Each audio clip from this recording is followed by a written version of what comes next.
నమస్కారం, welcome to I dream. ధర్మ మార్గం విత్ విజిత కార్యక్రమానికి స్వాగతం. ప్రస్తుతం మనతో పాటు ఉన్నారు ప్రముఖ ఆధ్యాత్మికవేత్త ప్రొఫెసర్ సత్యనారాయణ మూర్తి గారు. ఇప్పుడు వారితో మాట్లాడి మరిన్ని విషయాలు తెలుసుకుందాం. నమస్కారం గురుజీ. నమస్కారం విజిత. గురుజీ, తిరుమేచ్చూరులో ఉన్న లలితాంబిక అమ్మవారి ఆలయం యొక్క విశిష్టత గురించి ఈ మధ్య కాలంలో వినడం జరిగింది. చాలా విశిష్టమైన మహిమాన్వితమైన అమ్మవారు అని చెప్పి, అక్కడికి వెళ్ళిన వారికి అమ్మవారి అనుగ్రహం తప్పకుండా ఉంటుంది అని చెప్పి, ఒక్కసారి ఆలయ విశిష్టత గురించి తెలియజేయండి. ఓం హ్రీంకారాసన గర్భితా నలసికాం సౌహక్లీం కళాం బిభ్రతీం సౌవర్ణాంబరధారిణీం వరసుదా ధౌతాం త్రినేత్రోజ్వలాం వందే పుస్తకపాశమంకుశధరాం స్రగ్భూషితాముజ్వలాం త్వాం గౌరీం త్రిపురాం పరాత్పరకలాం శ్రీచక్ర సంచారిణీం. ఓం శ్రీ బెజవాడ కనకదుర్గాదేవ్యై నమః. మనకి మన బెజవాడ కనకదుర్గమ్మ తల్లే లలితామ్మగా మనకి అక్కడ వెలిసింది. ఎక్కడది?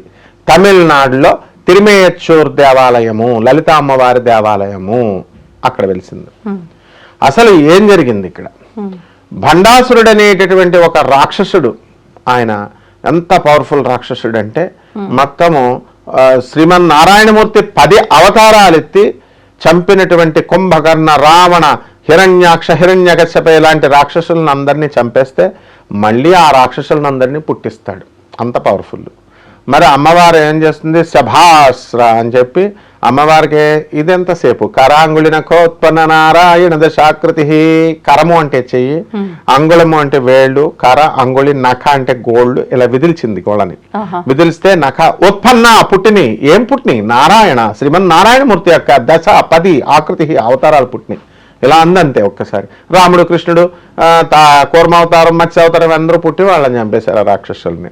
సో ఇప్పుడు ఆ యుద్ధం జరిగిన తర్వాత ఋషుల్ని, సేజస్ని, సెయింట్స్ని, భక్తుల్ని అతను పీడిస్తుంటే దేవతల్ని వాళ్ళు వెళ్ళి అమ్మవారిని, ఆదిపరాశక్తి అయినటువంటి బెజవాడ కనకదుర్గమ్మ తల్లిని ప్రార్థిస్తారు. ప్రార్థిస్తే ఆ జగన్మాత ఏం చేస్తుందంటే, శ్రీమాత శ్రీ మహారాజ్ఞి శ్రీమత్ సింహాసనేశ్వరి చిదగ్నికుండ సంభూత దేవకార్య సముద్యత. చిదగ్నికుండ సంభూత, చైతన్యం అనేటటువంటి అగ్నికుండం నుంచి పుట్టింది అమ్మవారు. పుట్టిన బండాసురుని ఈ రకంగా చంపేసింది. అయితే ఈ అగ్నిగుండం నుంచి పుట్టిన తర్వాత కోపం ఉంటుంది కదా బాగా.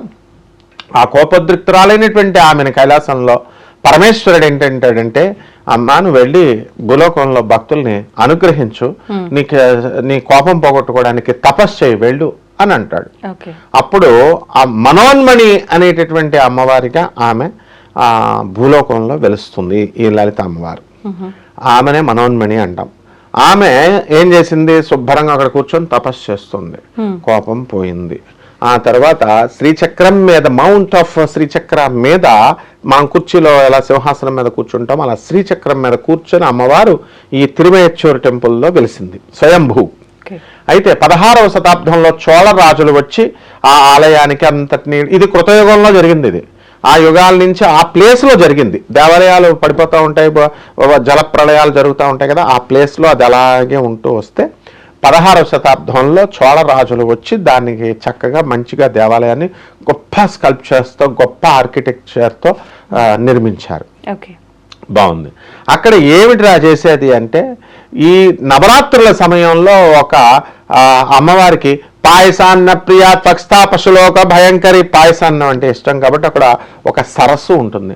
ఆ సరస్సులో ఇక్కడ తెలంగాణలో ఆషాఢ మాసంలో బోనాలు ఎలాగైతే తల మీద పెట్టుకుని మనం పాయసం, అన్నం, ప్రసాదాలు అన్ని తలపైన పెట్టుకుని వెళ్ళి అమ్మవారికి సమర్పిస్తామో, ఆ విధంగా పాయసాన్నాన్ని తీసుకొచ్చి తల మీద కుండలతో తీసుకొచ్చి మొత్తము ఆ కుండల్లో ఉన్నటువంటి పాయసం అంతా కూడా ఆ సరస్సులో వంపేస్తారు. వంపేసి పోసేస్తారు, అమ్మవారికి సమర్పిస్తారు. స్నిగ్ధౌధన ప్రియ, ఆవు నెయ్యను కూడా తల మీద తీసుకొచ్చి అక్కడ వంపేస్తారు. అమాత్తం అది ఎంతంటే ఒక సరస్సు, ఒక చెరువు పాయసం, ఆవు నెయ్య కలిపినంతగా అయిపోతుంది అమ్మవారు దేవాలయం ముందు, విగ్రహం ముందు. అక్కడ సరస్సు ఉంది, కోనేరు అంటాం కదా, ఆ కోనేరులో నీళ్లుంటాయి, ఇది పాయసంతో నిండిపోతుంది. అందులో ఆ అమ్మవారు, లలిత అమ్మవారి యొక్క ప్రతిబింబం ఆ యొక్క పాయసంలో పడుతుంది. అది చూసినటువంటి భక్తులు ఆ సమయంలో వెళ్ళాలి. అది చూసినటువంటి భక్తుల యొక్క కోరికలు సమస్తం తీరిపోతుందని చెప్పేసి ఇది ఏటేటా జరుగుతుందా? ప్రతి సంవత్సరము నవరాత్రుల సమయంలో జరుగుతుంది. భక్తులు మొక్కుకున్నటువంటి వాళ్ళందరూ వేస్తా ఉంటారు. అయితే అప్పుడు క్రౌడ్ ఎక్కువ ఉంటుంది కాబట్టి ఉత్తి సమయాల్లో వెళ్ళి దర్శనం చేసుకోవాలి. లేకపోతే మన వాళ్ళు అతి సర్వత్ర వర్జేత వెళ్ళమన్నా అరుణాచలంలో చేసేస్తారు. వెళ్ళిపోయి పొలవమని వెళ్ళి ఆ చిన్న సందుంటే అందులో దూరతారు వెళ్ళి లావుగా ఉన్న వాళ్ళు కూడా. అలాంటివి చేయకూడదు, అవన్నీ మూఢనమ్మకాలు. జస్ట్ వెళ్ళడము, జగన్మాత దర్శనం చేసుకోవడము. అక్కడే లలిత సహస్ర నామాన్ని ఆ అమ్మవారు ఆ రోజు వచ్చి వెలిసిన రోజున తన యొక్క 1000 నేమ్స్ని అమ్మవారు రాసింది. ఓం శ్రీమాత్రే నమః అందరూ అంటున్నప్పుడు శ్రీమాత్రే నమః అని అలాగనమాట. మొత్తం ఇదంతా కూడా మొత్తం బాలాలీల వినోదిని కంప్లీట్గా చేసిన తర్వాత ఆ గుడిలో ఏం జరిగిందంటే, మనకి జగద్గురు అయినటువంటి ఆది శంకరాచార్యుల వారు లలితా సహస్రాన్ని రాద్దామని వాళ్ళ శిష్యుడిని పంపుతాడు. నాయన వెళ్ళి పుస్తకం పట్టరా లలితా సహస్రం, దానికి భాష్యం రాద్దాం, కామెంటరీ రాద్దాం అన్నాడు. అంటే అప్పుడు ఆ లోపలికి వెళితే ఆ విష్ణు సహస్రం పుస్తకం పట్టుకొని వస్తుంది ఒక చిన్నపిల్ల. ఇది ఇస్తే ఇతను తీసుకొచ్చి ఇస్తాడు. ఇతను అంటాడు, ఆదిశంకర్లు ఒకటి తెమ్మంటే ఒకటి తెస్తామేమిట్రా, మళ్ళీ వెళ్ళు అని అంటే, మళ్ళీ వెళ్ళినా ఆడపిల్ల వచ్చి చిన్నపిల్ల వచ్చి విష్ణు సహస్రమే ఇచ్చింది గురువుగారు అంటే, ఓహో ఇది జగన్మాత సంకల్పం అని తెలుసుకున్న తర్వాత ఆ అమ్మవారు చెప్పుద్ది అనమాట, నాయన ఆదిశంకర నిన్ను పూర్తిగా శైవుడు అని బ్రాండ్ వేసేస్తారు. నువ్వు ఇంతకుముందు శివానందల హరి రాసావు, సౌందర్యలహరి నా మీద రాసావు, బాగుంది. ఇప్పుడు విష్ణువు మీద రాసేసాయి. నువ్వు ఆది గురువు అయినటువంటి పరమేశ్వరుడు అవతారానివి నువ్వు. కాబట్టి విష్ణు సహస్రానికి భాష్యం రాసేస్తే దీనికోసం ఒక మహాత్ముడు త్వరలో ఒక స్టార్ మళ్ళీ పుట్టబోతున్నాడు 400 years తర్వాత. ఆయన పేరే భాస్కరాచార్యులు వారు. ఆయన ఈ సహస్రానికి భాష్యం రాస్తారన్నారు. అది రాసిన తర్వాత భాస్కరాచార్యులు వారు వచ్చి అక్కడ ఆ గుళ్ళో ఈ యొక్క కామెంటరీస్ ని వినిపిస్తారు. ఇది చరిత్ర. ఇకపోతే ఈ ఆలయానికి వెళితే ఏమిటండి ఫలితము అని అంటే, ఎవరికైతే దాంపత్య జీవితంలో డైవర్సీ కేసులు ఇప్పుడు చాలా ఎక్కువగా ఉన్నాయి, భార్యాభర్తల మధ్య డైవర్స్లే తీసుకోవాల్సిన అవసరం లేదు, ఫైటింగ్లు, గొడవలు, ఏదో ఒకటి కుటుంబ సమస్యలు, దీనికి వేరే ఎవ్వరు కూడా ఏమీ చేయలేరు. కేవలము మనము ఈ యొక్క లలిత అమ్మవారి యొక్క దివ్య దర్శనం చేత మాత్రమే ఆ అమ్మవారు ఈ యొక్క బాధల నుంచి విముక్తురాలను చేస్తుంది. అంటే మనము దీనికోసం నాగప్రతిష్ఠని కొన్ని లక్షల రూపాయలు వాళ్ళు ఖర్చు పెట్టుకుంటున్నారు. తర్వాత ఇవన్నీ ప్రయోజనం లేనటువంటివి, ఇవన్నీ కూడా నాగప్రతిష్ఠ వల్ల ఏమీ ప్రయోజనం లేదు. నా శిష్యురాలు ఒక బ్యాంక్ అమ్మాయి ఎంప్లాయీ, తను వెల్ సెటిల్డ్, 3 లక్షలు ఖర్చు పెట్టాను సార్ బ్యాంకుల్లో, అప్పులు చేసి నాగప్రతిష్ఠలు చేశాను, నా మొగుడు రావట్లేదంటే కోర్టుకు తీసుకెళ్లి పంతులందరినీ అన్నాను. ఎందుకంటే వాళ్ళు సాక్ష్యం చెప్పరు, ఏదో చెప్పేస్తారు నాగప్రతిష్ఠ చేసి ఇచ్చేసే అని.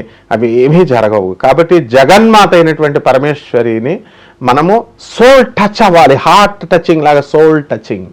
కాబట్టి ఈ యొక్క అమ్మవారి దగ్గరికి వెళ్ళి అమ్మవారి దర్శనం కేవలం మళ్ళీ రొటీన్ గా వెళ్ళి అరుణాచలంలా కుప్పలు వెళ్ళిపోయి మనతో ఎక్కడ సందు కనబడితే అది మోక్ష మార్గం అని అందులో దూరిపోయి ప్రాణాలు పోగొట్టుకోవడం, ఇలాంటి పిచ్చి పనులు చేయకూడదు. ఆ రాయి మీద రాయి పెట్టడం, ఆ రూపాయి పెద్దమ్మ తల్లి గుళ్ళో రూపాయి మీద అంటించడం, ఇలాంటి అన్నిటిలే ఆ వికృత నమ్మకాలు గురుజీ, ఆ నమ్మకాలే ఇప్పుడు ప్రాణం తీసింది. ఇప్పుడు అలాంటి చిన్న నమ్మకాలే ఈ యొక్క రూపాయి కాయిన్ పెట్టడము, ఇల్లు కట్టేస్తారు, డబ్బులు సంపాదిస్తే ఇల్లు కడతారు, డబ్బులు పోగేస్తే ఇల్లు కడతారు. ఎందుకంటే రాయి మీద రాయి పెడితే ఇల్లు కట్టడం ఏమిటి, ఆ రూపాయి అంటించే గమ్మ పెట్టి అంటించితే ఇల్లు కట్టడం ఏమిటి? అంటే పంతులు ఇస్తారా, గుళ్ళో పూజారు ఇస్తారా, పెద్దమ్మ తల్లి విగ్రహం వచ్చేస్తుందా? No, we should be very practical. ఇక్కడ మనము వాడు చిన్న మోక్ష మార్గం, అరే మా గురువుగారు క్లియర్గా చెప్తున్నారు అలా వెళ్ళకూడదు నాయన, రమణ మహర్షులు వారు సమాధి స్థితిలో ఉండి చేసుకోమన్నారని. ఆ చిన్న మోక్ష మార్గంలో వెళ్ళిపోయి అక్కడ మనకి ఏడుపాయల దుర్గమ్మ గుడి దగ్గర కూడా ఉంది.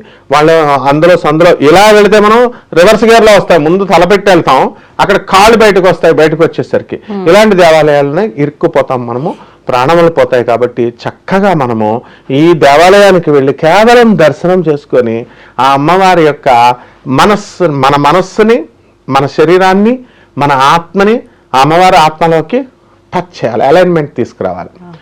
అప్పుడు ఇమీడియట్ విడిపోయినటువంటి భార్యాభర్తలు కలిసిపోతారు.